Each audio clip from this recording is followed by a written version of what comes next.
جو پائی جاتی ہیں ان میں سے ایک بہت بڑی اخلاقی برائی اور لوگوں کے عیبوں کو اچھالنا ہے، ان کی نشر و اشاعت کرنا ہے۔ اور افسوس اس بات پہ ہے کہ آج ہمارا جو میڈیا ہے وہ ہر وقت طاق میں رہتا ہے کہ کسی مسلمان کا کوئی عیب ہمارے سامنے آئے، ہم اس کو بریکنگ نیوز بنا کے لوگوں کے سامنے پیش کریں۔ یہ کس ملک کی میڈیا کی بات ہے؟ جو اسلام کے نام پر بنا ہے، لا الہ الا اللہ محمد رسول اللہ کے نام پر بنا ہے۔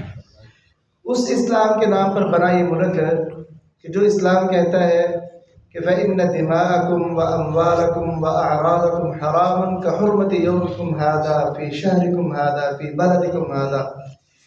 حج کا موقع تھا، یوم عرفہ کا دن تھا، رسول کریم صلی اللہ علیہ وسلم لوگوں سے کہہ رہے تھے اے لوگوں، تمہارے خون، تمہارے مال، تمہاری عزتیں تم پر حرام ہیں، تم ان کے مالوں کو نہیں لے سکتے، ان کی عزتوں کے اندر تم دخل اندازی نہیں کر سکتے۔ کس طرح حرام ہے؟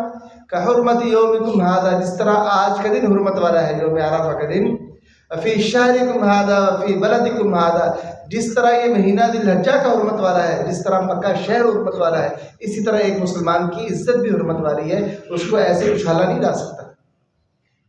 آج کل گھروں کے معاملات کو میڈیا پہ لے کے آنا، پھر اس کی نشر و اشاعت کرنا ایک محبوب مشغلہ بن چکا ہے، اور اس کو کوئی اتنا بڑا گناہ نہیں سمجھا جاتا۔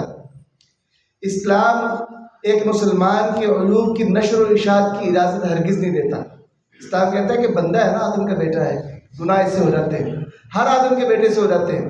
کسی دوسرے مسلمان کو یہ حق نہیں حاصل کہ وہ ایک مسلمان بھائی کے عیوب کو جان لے تو اس کو لوگوں کے سامنے بیان کرے، بلکہ اسلام تو یہ کہتا ہے کہ تم نے کبھی بھی یہ کوشش ہی نہیں کرنی کہ تمہیں کسی دوسرے مسلمان بھائی کا عیب پتہ ہی چلے، یہ کوشش ہی نہیں کرنی۔ ولا تجسسوا، جاسوسی نہیں کرنی، ٹو میں نہیں لگنا کہ میرے بھائی میں خامی کیا ہے، اس میں عیب کیا ہے۔ نبی کریم صلی اللہ علیہ وسلم نے فرمایا، حضرت معاویہ اس حدیث کے راوی ہیں، فرمایا انک ان تبعت عورات الناس لفسدتهم، کہ اے معاویہ اگر تو لوگوں کے عیوب کے پیچھے پڑے گا نا، ان کے عیوب ڈھونڈنے لگے گا تو لوگوں میں بگاڑ پیدا کر دے گا۔ یعنی یہ جو زمین میں فساد ہے نا، اس کی ایک بہت بڑی وجہ لوگوں کے عیوب کی ٹو میں لگنا ہے۔ دیکھو نا، جب کسی بندے کا عیب ظاہر ہوتا ہے اور وہ کوئی بڑا عیب ہے، اب جب وہ دنیا کے سامنے اس کا عیب آ جائے گا تو شیطان اس کے ذہن میں کیا بات بٹھاتا ہے؟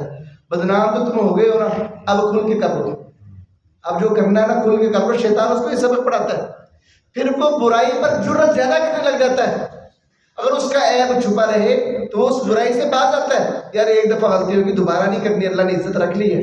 لیکن جب عزت ہی تم اس کی پامال کر دو گے، اس کے عیب کو ظاہر ہی کر دو گے تو اسے پرواہ کوئی نہیں۔ اب ٹھیک ہے، جو عزت تھی وہ تو چلی گئی، اب کرو جیسے زندگی گزارنی ہے گزارو۔ نبی کریم صلی اللہ علیہ وسلم نے لوگوں سے کہا جو نئے نئے مسلمان ہوئے تھے، فرمایا یا معشر من اسلم بلسانی ولا تفض الایمان الی قلبی، اے ان لوگوں کے گروہ کہ جنہوں نے زبانوں سے اسلام قبول کیا اور ان کے دلوں تک ابھی ایمان نہیں پہنچا، لا تؤذوا المسلمین، مسلمانوں کو تکلیف نہ دیا کرو، ولا تعیرون، ان کو آر مت دلایا کرو، ولا تتبعوا عوراتہم، ان کے عیبوں کے پیچھے نہ پڑا کرو۔ فمن تتبع عورت اخیہ المسلم، جو اپنے مسلمان بھائی کے عیب کے پیچھے پڑا، تتبع اللہ عورتہ، اللہ بھی اس کے عیب کے پیچھے پڑے گا۔ فمن تتبع اللہ عورتہ یفضح ولو فی جوف رحلی، جس کے عیب کا پیچھا اللہ نے کیا نا، اللہ اسے اس کے گھر میں ذلیل کر دے گا۔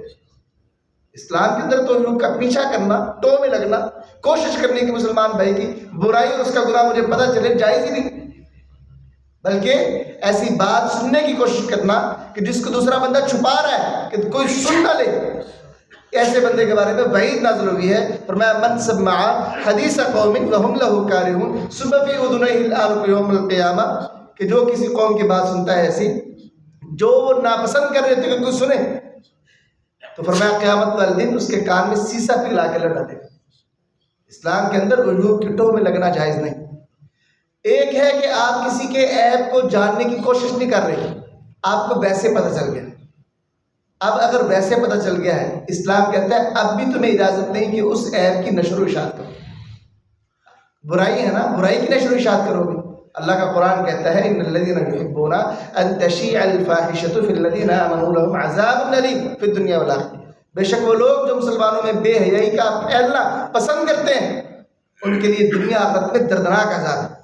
برائی کی اشاعت ہے نا، کسی کا عیب ظاہر کرنا، یہ برائی کی اشاعت ہے، اس کے پر دردناک وعید اللہ حکم الحاکمین نے قرآن پر نازل کی ہے کہ دردناک عذاب ہے اس کے۔ اور محترم بھائیوں، کسی کا عیب آپ کو پتہ چل گیا، اگر آپ عیب ظاہر نہیں کرتے، آر دلاتے ہو اپنے بھائی کو، لوگوں کو نہیں بتاتے، لیکن اس بھائی کو شرم دلاتے رہتے ہو ہر وقت، یہ بھی جائز نہیں ہے اسلام میں۔ ہاں اصلاح کی غرض سے ایک دفعہ کہہ دیا تو کہہ دیا، لیکن جب بھی ملے تو اسے آر دلانا، تو نے یہ کیا ہے، تو نے یہ کیا ہے، تو ایسا ہے، اسلام میں جائز نہیں ہے۔ لا تعیروہم، انہیں آر مت دلاؤ، گناہ گار بندے ہیں، آدم کے بیٹے ہیں، حضرت آدم سے بھی غلطی ہو گئی تھی، یہ بھی گناہ گار ہے، غلطی ہو جاتی ہے۔ اگر اس نے شرمندگی کا اظہار کیا ہے، رب سے توبہ کر لی ہے، تو اسے بار بار آر مت دلاؤ، آر دلانا بھی جائز نہیں۔ اور محترم بھائیوں، یہ جو عیب ہے نا، دوسرے مسلمان بھائی کا ہو اپنا ہو، دونوں ہی ظاہر کرنا جائز نہیں۔ مجھ میں کوئی گناہ نہ، رات کو میں نے کوئی گناہ کیا ہے، اللہ نے پردہ ڈال دیا، وہ بھی ظاہر کرنا جائز نہیں۔ مسلمان بھائی کا عیب ظاہر کرنا بھی جائز نہیں، جو آپ کو پتہ چلے۔ اگر آپ ظاہر کرتے ہو، نبی کریم صلی اللہ علیہ وسلم نے فرمایا من کشف عورت اخیہ المسلم کشف اللہ عورتہ ولو یفزع حتی فی بیتہا، فرمایا کہ جو بندہ اپنے مسلمان بھائی کا عیب ظاہر کرے گا، لوگوں کو بتائے گا، اللہ تعالیٰ بھی اس کا عیب ظاہر کرے گا اور اسے اس کے گھر میں شریک کر دے گا۔ مسلمان بھائی کا عیب نہیں بتا سکتے، الا یہ کہ وہ عیب ایسا ہے کہ اس کے چھپانے پر معاشرے میں بڑے فساد کا خدشہ ہے۔ مثال کے طور پر اس نے کسی کا قتل کر دیا ہے، اب اگر آپ نے گواہی نہ دی اور آپ نے دیکھا ہے، معاشرے میں فساد زیادہ ہوگا، ایک قاتل چھپ جائے گا، ایسی صورت میں آپ قاضی کو، ذمہ دار فرد کو آپ جا کے اس کا عیب بتا سکتے ہو۔ ہر جگہ ڈنڈورا نہیں پیٹ سکتے کہ یہ اس نے ایسا کیا، اس نے ایسا کیا۔ ہمارے معاشرے کا مسئلہ یہ ہے کہ ہم ذمہ دار افراد کو اس کا گناہ نہیں بتاتے، پورے معاشرے میں بتا دیں گے۔ کسی لڑکے نے کوئی گناہ کر لیا، اس کے والد کو نہیں بتائیں گے کہ بھائی آپ کے بیٹے نے یہ غلطی کی، باقی اس کے دوستوں کو، محلے داروں کو، پورے معاشرے کو بتا دیں گے۔ جس نے اصلاح کروانی ہے اس بچے کی، اس کو نہیں بتائیں گے۔ اور محترم بھائیو، ہمارے معاشرے میں آج کا نوجوان گناہ کرتا ہے اور خود بتاتا ہے، اللہ پردہ ڈال دیتا ہے۔ یاد رکھو، جو اپنا گناہ جس کو اللہ نے چھپا دیا تھا خود ظاہر کرے، ایسا بندہ قابل معافی نہیں قیامت والے دن۔ نبی کریم صلی اللہ علیہ وسلم نے فرمایا کل امتی معاف الا المجاہرین، میری امت ساری اللہ معاف کر دے گا سوائے مجاہرین کے۔ فرمایا اللہ کے رسول مجاہرین کیا ہے؟ فرمایا وہ لوگ جو رات کو کوئی عمل کرتے ہیں گناہ کا اور اللہ رات کو پردہ ڈال دیتا ہے، صبح ہوتی ہے تو وہ لوگوں سے کہتے ہیں یا فلانو، اے فلانے، عملت البارحۃ کذا وکذا، گزشتہ رات میں نے یہ گناہ کا کام کیا تھا، حالانکہ اس نے رات اس حالت میں گزاری تھی کہ اللہ نے اس پر پردہ ڈال دیا۔ تو جب اس نے اللہ کے پردے کو کھول دیا ہے، اب اللہ اس پہ پردہ نہیں ڈالے گا۔ اس لیے محترم بھائیو، لازم ہے کہ ہر بندہ اپنا عیب بھی چھپا کے رکھے، اپنے مسلمان بھائی کا عیب بھی چھپا کے رکھے۔ اگر چھپا کے رکھو گے تو اس پر بڑی فضیلتیں ہیں۔ نبی کریم صلی اللہ علیہ وسلم نے فرمایا من ستر مسلما سترہ اللہ یوم القیامہ، جو اپنے مسلمان بھائی کا عیب چھپائے، اللہ قیامت والے دن اس کا عیب چھپائے گا۔ اور اللہ کا عیب چھپانا کیسا ہے؟ اللہ اکبر، نبی کریم صلی اللہ علیہ وسلم نے فرمایا قیامت کا دن ہوگا ان اللہ یدنی المومن، اللہ مومن کو قریب کرے گا، قریب کر کے اللہ تعالیٰ اسے فیضع علیہ کنفہ، اللہ اس پہ پردہ ڈال دے گا، ویسترہ، اور اس بندے کو تمام مخلوق سے چھپا لے گا۔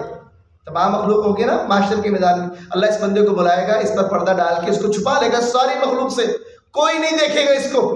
اب اللہ اس کا حساب کتاب الگ تلک لے گا اور حساب کتاب لے گا، اللہ کہے گا اے میرے بندے عمل تو قضا و قضا، یہ گناہ تو نے کیا ہے؟ کہے گا اللہ کیا ہے۔ عمل تو قضا و قضا، یہ بھی گناہ کیا ہے۔ بندہ سارے گناہوں کا اقرار کرے گا اور سمجھے گا، ورأى فی نفسہ انہ اہلک، سوچے گا کہ یہ تو سارے اللہ نے گناہ میرے سامنے رکھ دیے، میں تو مارا گیا، ہلاک ہو گیا۔ اللہ کہے گا سترتھا فی الدنیا، میں نے دنیا میں تیرے عیبوں کو چھپا دیا تھا، تو بھی چھپانے والا تھا لوگوں کے عیبوں کو، تیرے عیبوں کو میں نے بھی دنیا میں چھپا دیا تھا۔ وَأَنَا أَغْفِرُهَا لَكَ الْيَوْمَ، آج کے دن بھی تجھے معاف کرتا ہوں۔ اللہ اس کو پردے میں حساب لے کے پردے میں معاف کر دے گا، لوگوں کو پتہ ہی نہیں چلے گا اس کے اندر گناہ کیا تھا۔ لیکن اگر آپ نے عیبوں کو نہ چھپایا، اللہ قیامت والے دن آپ کے عیبوں کو ظاہر کر دے گا، اور دنیا کے اندر بھی پھر آپ چاہے جتنے اپنے آپ کو عزت والے سمجھتے ہو نا، رب آپ کو آپ کے گھر میں رسوا کرے گا۔ یہ نبی کریم صلی اللہ علیہ وسلم کی سچی زبان سے نکلنے والی بات ہے، کہ میری بات نہیں۔ اس لیے محترم بھائیوں، کوشش کرو جس حد تک ممکن ہو کہ مسلمانوں کے عیب کو ان کا پیچھے ہی نہ کرو، آپ کے کانوں تک پہنچے ہی نہ، آپ کی آنکھیں دیکھیں ہی نہ، اگر دیکھ لیں کانوں تک پہنچ جائیں اسے اپنے سینے میں دفن کر دو، اپنی آپ کی زبان سے آگے نہ نکلے۔ اگر آپ سمجھتے ہیں کہ یہ عیب ایسا ہے کہ اس کے چھپانے سے معاشرے میں فساد پیدا ہوتا ہے تو ٹھیک ہے، پھر ذمہ دار فرد کو بتا دو۔ ہاں چند جگہ ہیں جہاں پر عیب ظاہر کرنا لازم ہو جاتا ہے، مثال کے طور پر کوئی آپ سے نکاح کے بارے میں پوچھتا ہے کہ بھائی میں اپنی بیٹی کا نکاح فلاں لڑکے سے کرنا چاہتا ہوں، آپ اس کے محلے دار ہیں، مجھے بتاؤ وہ لڑکا کیسا ہے۔ اب یہاں پر عیب ظاہر کرنا لازم ہے کیونکہ ایک زندگی کا معاملہ ہے، مستقبل کا معاملہ ہے۔ نبی کریم صلی اللہ علیہ وسلم نے فاطمہ بنت قیس کے سامنے حضرت معاویہ کا عیب ظاہر کیا کہ وہ ہاتھ کا بڑا تنگ ہے، وہ ذرا کنجوس آدمی ہے، تو ابو جہل کے بارے میں کہا کہ وہ اگرچہ اس نے تجھے رشتے کا نکاح پیغام بھیجا ہے لیکن وہ عورتوں کو مارتا ہے، میرا مشورہ ہے کہ نہ تو کر اسے۔ رسول کریم نے ان کا عیب بیان کیا، کہا اسامہ بن زید سے شادی کر لے۔ نکاح کے معاملے میں آپ عیب ظاہر کر سکتے ہو، لیکن وہ بھی ایسا عیب کہ جو اس کی عزت کو زیادہ پامال نہ کرے۔ اگر کوئی زیادہ مسئلہ ہے تو آپ کو بھائی نہ اس سے نکاح کرو، وہ بندہ ٹھیک نہیں ہے آپ کی بیٹی کے لیے۔ اگر کوئی ایسا مسئلہ ہے جس سے اس کی عزت ہی برباد ہو جائے وہ عیب نہ ظاہر کرے۔ اللہ تعالیٰ ہمیں عیب چھپانے کی توفیق عطا فرمائے۔ ہماری